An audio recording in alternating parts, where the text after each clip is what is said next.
ഒരു വ്യക്തിയുടെ ചിന്തയിലും ബിഹേവിയറിലും മാറ്റം വരുത്തുന്ന ഒരു പ്രക്രിയയാണ് നമ്മൾ മനഃശാസ്ത്ര ചികിത്സ എന്ന് പറയുന്നത്. അതിനെയാണ് നമ്മൾ മനഃശാസ്ത്രത്തിൽ പറയുന്നത് ഫോൾട്ടി കൊഗ്നീഷൻ എന്ന്.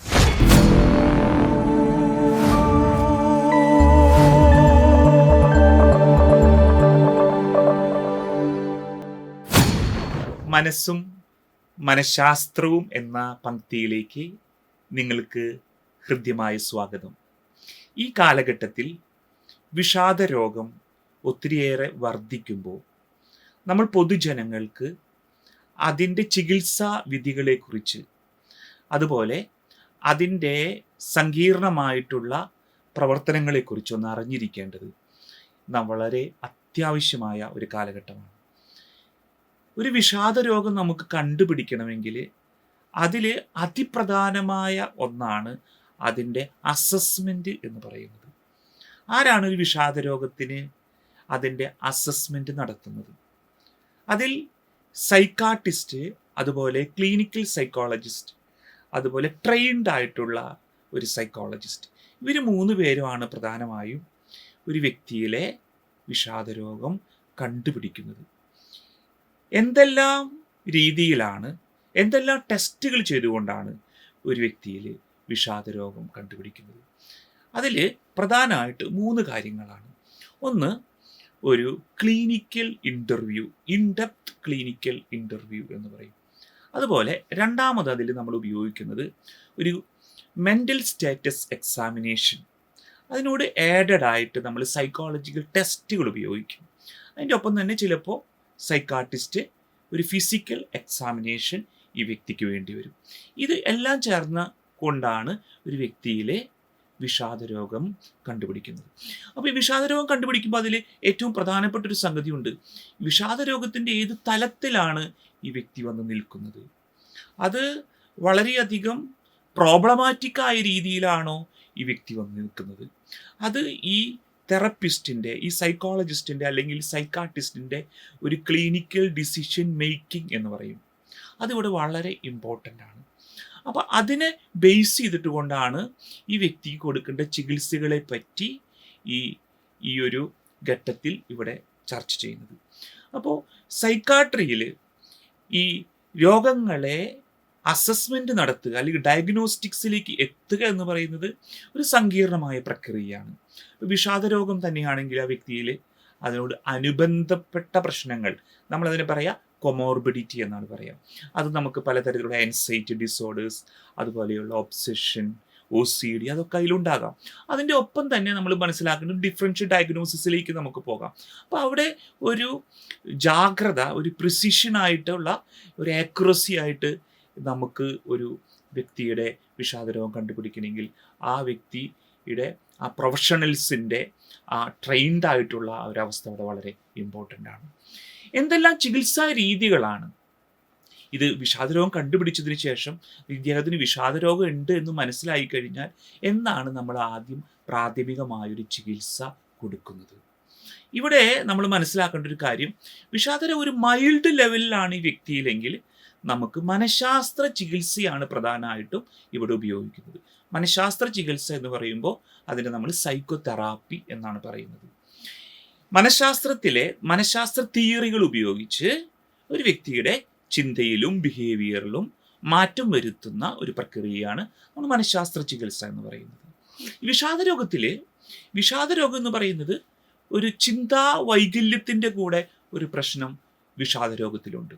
അതുകൊണ്ടാണ് വിഷാദരോഗത്തെ പറ്റി പറയുന്നത് ഒരു കൊഗ്നിറ്റീവ് ഡിസോർഡർ കൂടിയാണ് വിഷാദരോഗം എന്ന് പറയുന്നത്. ഒരു വ്യക്തിയിൽ വിഷാദരോഗം ഉണ്ടെങ്കിൽ ആ വ്യക്തിയുടെ ചിന്താ മണ്ഡലങ്ങളിൽ ഒരുപാട് ക്രമക്കേടുകൾ ഉണ്ടാകും.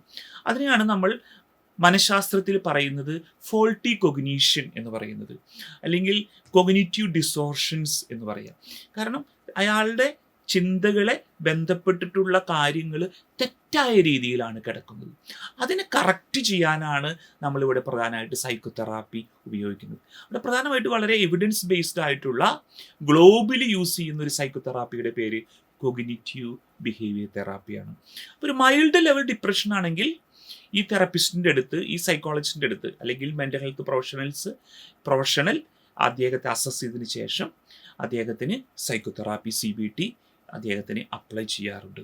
അത് പലപ്പോഴും ഒത്തിരിയേറെ ഇഫക്റ്റീവാണ്, അത് ബെനഫിഷ്യലായി മാറുന്നുണ്ട്. ഇനി വിഷാദ രോഗം ഒരു മൈൽഡ് ലെവൽ കടന്ന് ആളുടെ ഒരു വെജിറ്റേറ്റീവ് സ്റ്റേറ്റ് അതൊക്കെ വളരെയധികം ബുദ്ധിമുട്ടുണ്ടാക്കുന്നു. ഉറക്കത്തിൻ്റെയൊക്കെ ഒത്തിരി ബുദ്ധിമുട്ട്, ചിന്തകളെ ഒന്നും നിയന്ത്രിക്കാനായിട്ട് സാധിക്കുന്നില്ല, ജീവിതത്തിൽ എല്ലാം പരാജയപ്പെട്ട പോലെയുള്ള ഒരവസ്ഥ, ആളാകെ മാറിപ്പോയിരിക്കുന്നു, നല്ല ക്വാളിറ്റി ഓഫ് ലൈഫ്, അങ്ങനെ ഒരു ഘട്ടമൊക്കെ വരിക. പിന്നെ അതിൻ്റോടൊപ്പം വന്ന് സൂയിസൈഡലായിട്ടുള്ള ചിന്തകൾ, ഡെത്ത് വിഷസൊക്കെ വരികയാണെങ്കിൽ തീർച്ചയായും സൈക്കോ ഫാർമക്കോളജിയുടെ ഒരു തലത്തിലേക്ക് ഈ വ്യക്തിയെ നമ്മൾ റെഫർ ചെയ്യേണ്ടതായിട്ടുണ്ട്. സൈക്കോ ഫാർമക്കോളജി എന്ന് പറയുമ്പോൾ അവിടെ ഔഷധ ചികിത്സയാണ്, മെഡിസിനാണ് ഉപയോഗിക്കുന്നത്. പ്രധാനമായിട്ട് അവിടെ മെഡിസിൻ പ്രിസ്ക്രൈബ് ചെയ്യാനുള്ളത് അവിടെ സൈക്കാട്രിസ്റ്റാണ്. ആൻറ്റി ഡിപ്രസൻ മെഡിക്കേഷനാണ് അവിടെ സാധാരണ പ്രിസ്ക്രൈബ് ചെയ്യുന്നത്. അത് ഈ സൈക്കാട്രിസ്റ്റിൻ്റെ ഒരു അസസ്മെൻറ്റിൻ്റെ ബേസിൻ്റെ വെളിച്ചത്തിലാണ് സൈക്കാട്രിസ്റ്റ് അദ്ദേഹത്തിന് മരുന്നുകൾ കൊടുക്കുന്നത്. വളരെ ഇഫക്റ്റീവായ മരുന്നുകൾ, ഔഷധ ചികിത്സ ഇന്ന് വിഷാദരോഗത്തിനുണ്ട്. ഒരുപാട് പേരുടെ ജീവിതങ്ങളെ നമുക്ക് രക്ഷിക്കാനായിട്ട് സാധിക്കും.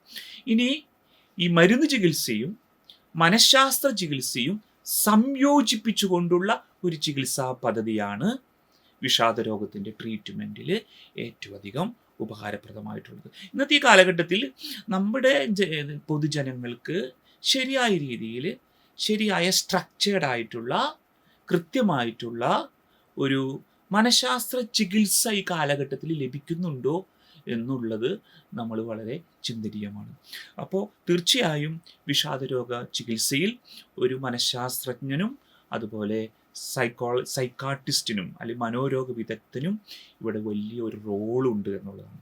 അതുപോലെ ഒരു ഇൻ്റർപേഴ്സണൽ സൈക്കോതെറാപ്പിയുടെ ഒരു ഘട്ടം കൂടെ ഈ ഒരു വിഷാദരോഗ ചികിത്സയിലുണ്ട്. നമ്മുടെ ഒരു വീട്ടിൽ ഒരു വ്യക്തിക്ക് വിഷാദരോഗം വന്നു, അദ്ദേഹത്തിന് മരുന്ന് ചികിത്സ ആവശ്യമായി വന്നു. അപ്പോൾ ആ കുടുംബാംഗങ്ങളുടെ വലിയൊരു സഹകരണം അവിടെ ഉണ്ടാകണം. അവിടെ ആർക്കാണ് വിഷാദരോഗം വന്നതെങ്കിൽ അത് സാധാരണ ചികിത്സിച്ച് മാറ്റാവുന്ന ഒരു ക്ലിനിക്കലായ, മെഡിക്കലായ ഒരു രോഗമാണ് എന്ന് നമ്മുടെ പൊതുജനം വിശ്വസിക്കണം, കുടുംബാംഗങ്ങൾ വിശ്വസിക്കണം. അതുപോലെ ഈ വ്യക്തിക്ക് സപ്പോർട്ട് കൊടുക്കാനായിട്ട് അവിടെ ഉപദേശമല്ല നമ്മൾ കൊടുക്കുന്നത്, സപ്പോർട്ടാണ്. ഉപദേശവും സപ്പോർട്ടും തമ്മിൽ വ്യത്യാസമുണ്ട്. ഈ വ്യക്തിയുടെ ഒപ്പം ജീവിക്കുമ്പോൾ ഞങ്ങൾ നിൻ്റെ ഒപ്പമുണ്ട്, നിന്നെ മനസ്സിലാക്കുന്നു, നിന്നെ ഹെൽപ്പ് ചെയ്യാനായിട്ട് നിൻ്റെ ഒപ്പം ഞങ്ങളുണ്ട്, നീ ഭയപ്പെടേണ്ട, നിന്നെ സഹായിക്കാൻ ഞങ്ങളുണ്ട് എന്ന് പറഞ്ഞ് എപ്പോഴും എൻകറേജ് ചെയ്യാനായിട്ടുള്ള നമ്മൾ ശ്രദ്ധിക്കണം. രണ്ടാമത്തെ ഒരു ഘട്ടമുണ്ട്, പ്രധാനപ്പെട്ട സംഗതി കൂടിയിൽ ശ്രദ്ധിക്കണം. സൂയിസൈഡൽ ടെൻഡൻസി കാണിക്കുന്നൊരു വ്യക്തിയാണെങ്കിൽ അത് ഹോസ്പിറ്റലൈസ് ചെയ്യും, 24 hours മോണിറ്ററിങ് ചെയ്യണം. ആ സൂയിസൈഡൽ ടെൻഡൻസി മാറുന്നത് പോലെ കണ്ടിന്യൂസ് ആയിട്ടുള്ള മോണിറ്ററിങ് കൊടുക്കണം. വീട്ടിൽ കൊണ്ടുവന്നാലും സൂയിസൈഡൽ ടെൻഡൻസി ഉണ്ടെങ്കിൽ കുടുംബാംഗങ്ങൾ ഈ വ്യക്തിക്ക് 24 hours അതുപോലെ കൃത്യമായ മോണിറ്ററിങ് കൊടുക്കുകയും ആ വ്യക്തിയുടെ ജീവനെ കാത്തു സൂക്ഷിക്കുകയും വേണം. തിരുസഭ മനുഷ്യജീവന് വലിയ മൂല്യം കൊടുക്കുന്ന, മനുഷ്യജീവൻ്റെ മഹാത്മ്യത്തെ പ്രഘോഷിക്കുന്നതാണ് തിരുസഭ. ഈ ഒരു കാലഘട്ടത്തിൽ വിഷാദരോഗം മൂലം കഷ്ടപ്പെടുന്ന മനുഷ്യരുടെ ജീവിതത്തിലേക്ക് തിരിച്ചു കൊണ്ടുവരുന്നതിന് നമുക്ക് വലിയ ഒരു പദ്ധതിയുണ്ട്, നമുക്ക് വലിയ ലക്ഷ്യമുണ്ട് എന്നുകൂടെ ഓർമ്മിപ്പിക്കുന്നു.